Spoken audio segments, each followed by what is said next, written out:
Hello dear students and welcome to all. আজকের এই ভিডিওতে আমরা আলোচনা করব এইমস কল্যাণী থেকে প্যারামেডিক্যাল কোর্স তোমরা কিভাবে করতে পারবে। এখানে প্যারামেডিক্যাল কোর্স করার জন্য তোমাকে কি এন্ট্রান্স এক্সাম দিতে হবে, এখানে কি কি কোর্স করানো হয় এবং কোর্সের ডিউরেশন কত, কত বছরের কোর্স রয়েছে এবং কোর্স করার পরে তোমাদের কোথায় কোথায় চাকরি হওয়ার সম্ভাবনা রয়েছে, ফিউচার স্কোপ কী রয়েছে, ডিটেলসে আলোচনা করব।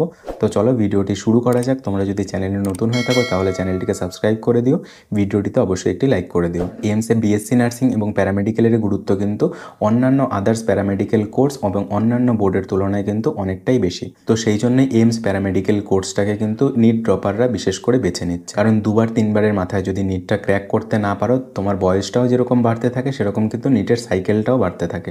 সেই জন্য তোমরা যারা যারা এইমস প্যারামেডিক্যাল কোর্স করবে ভাবছো, সিদ্ধান্ত নিয়েছো, তোমাদের জন্য আজকের এই ভিডিওটি খুবই গুরুত্বপূর্ণ। তো আমরা 2024 সালের অফিসিয়াল নোটিফিকেশন অনুযায়ী এইমস কল্যাণী প্যারামেডিক্যালের যে বুলেটিন পাবলিশ হয়েছিল সেটাই চলো দেখে নিই, তাহলেই কিন্তু আমাদের ধারণাটা ক্লিয়ার হয়ে যাবে। তো এবার দেখো, এখানে তোমাকে এইমসে বিএসসি প্যারামেডিক্যাল কোর্স করার জন্য তোমাকে আলাদাভাবে এন্ট্রান্স এক্সাম দিতে হয়। এবার এন্ট্রান্স এক্সাম 2025 সালের জন্য কিন্তু এখনও কোনো ইনফরমেশন বুলেটিন পাবলিশড হয়নি, শুধুমাত্র পরীক্ষার ডেটটা ঘোষণা হয়েছে। খুব শীঘ্রই কিন্তু ফর্ম ফিল আপ শুরু হবে বিএসসি নার্সিং এবং প্যারামেডিক্যালের জন্য। তো ফর্ম ফিল আপ যখনই শুরু হবে, যখনই ইনফরমেশন বুলেটিন পাবলিশড হবে, তোমাদের কিন্তু ডিটেলস ইনফরমেশান জানিয়ে দেবো।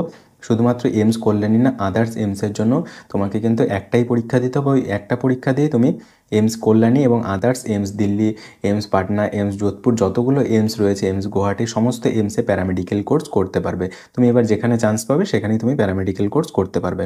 তো যদি তোমার র্যাঙ্ক ভালো থাকে, তুমি যদি সিলেক্ট করো এইমস কল্যাণী, তাহলে কিন্তু তোমার এইমস কল্যাণীতে হওয়ার একটা সম্ভাবনা রয়েছে।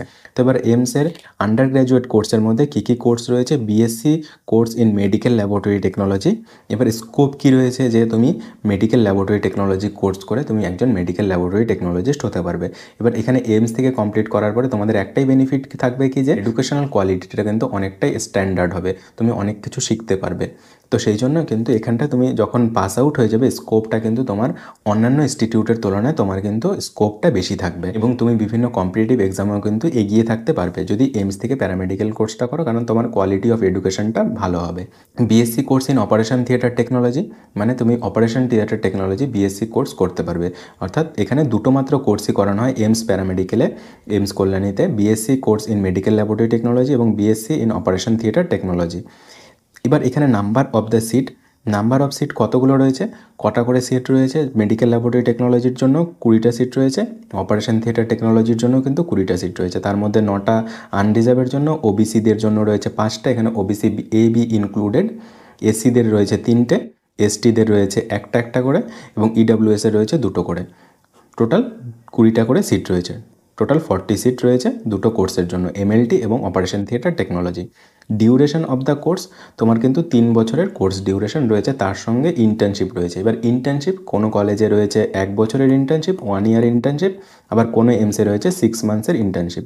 তো এবার তুমি যখন অ্যাডমিশন হবে তখনই কিন্তু তুমি ডিটেলসটা জানতে পেরে যাবে যে ইন্টার্নশিপটা তোমাদের এইমস কল্যাণীতে কত দিনের হতে চলেছে। And Indian citizen, Indian citizen হতে হবে এবং তোমার বয়স মিনিমাম 17 বছর হতে হবে, তাহলেই তুমি এখানে অ্যাপ্লাই করতে পারবে এবং অ্যাডমিশন হতে পারবে। ক্লাস 12 পাস হতে হবে, তার সঙ্গে 10+2 স্ট্রিম, মানে উচ্চ মাধ্যমিক pass, English, physics, chemistry and biology তোমার যাতে সাবজেক্ট থাকে, অথবা ম্যাথামেটিক্স থাকলেও তুমি এখানে অ্যাপ্লাই করতে পারবে। এখানে ফিস অ্যান্ড আদার্স এক্সপেন্সেস, মানে তোমার কত টাকা খরচ হবে। রেজিস্ট্রেশন ফিস অনলি 25, মানে একদমই কম কিন্তু তোমার খরচ হবে। টিউশন ফিস অনলি 300, মানে তোমার টোটাল কোর্স ডিউরেশন যত রয়েছে সেই টোটাল কোর্স ডিউরেশনের মধ্যে তোমার মাত্র 300 টাকা লাগবে টিউশন ফিস। পিওটি মানি, তোমার পট মানি লাগবে 720 টাকা অনলি।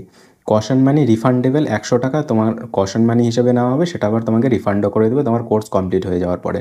তাহলে টোটাল কত হচ্ছে 1145 টাকা। এই 1145 টাকা কিন্তু তোমার টোটাল 3 বছরের কোর্স ফিস। এবার তুমি যখন কোর্স কমপ্লিট করে 3 বছর কোর্স কমপ্লিট করে ইন্টার্নশিপ করবে, তখন কিন্তু তোমাকে স্টাইপেন্ড দেওয়া হবে বিএসসি মেডিকেল ল্যাবরেটরি টেকনোলজির জন্য এবং বিএসসি অপারেশন থিয়েটার টেকনোলজি, দুটোতেই কিন্তু তুমি স্টাইপেন্ড পাবে। এবার হোস্টেল অ্যাকোমোডেশন কী বলেছে, যে no hostel accommodation will be provided in BSc medical laboratory technology and operation theatre technology student. তোমাদের কিন্তু হোস্টেল নেই এই এইমস কল্যাণীতে। যদি তোমরা অ্যাডমিশন হও তাহলে তোমাকে কিন্তু বাইরে থাকতে হবে। ঠিক আছে? তো এইগুলোই ছিল যে এইমস কল্যাণীতে যদি তুমি প্যারামেডিক্যাল কোর্স করতে চাও তাহলে তোমাকে, আর বাকি যে এই সমস্ত জিনিসগুলো রয়েছে এগুলো যখন তুমি অ্যাডমিশন হবে তখন তোমার কাজে লাগবে। এখন তোমরা যারা এইমস প্যারামেডিক্যাল এক্সাম দিতে চাও তোমাদের কিন্তু অফিসিয়াল ওয়েবসাইটে খুব তাড়াতাড়ি কিন্তু এইমস প্যারামেডিক্যালের ইনফরমেশন বুলেটিন এবং এইমস প্যারামেডিক্যালের এন্ট্রান্স এক্সামের যে ফর্ম সেটা কিন্তু পাবলিশড হতে চলেছে। এর বাইরেও যদি কোনো কিছু জানতে হয় তাহলে অবশ্যই কমেন্টে জানাবে। দেখা হচ্ছে একটা নতুন ভিডিওতে। Thank you.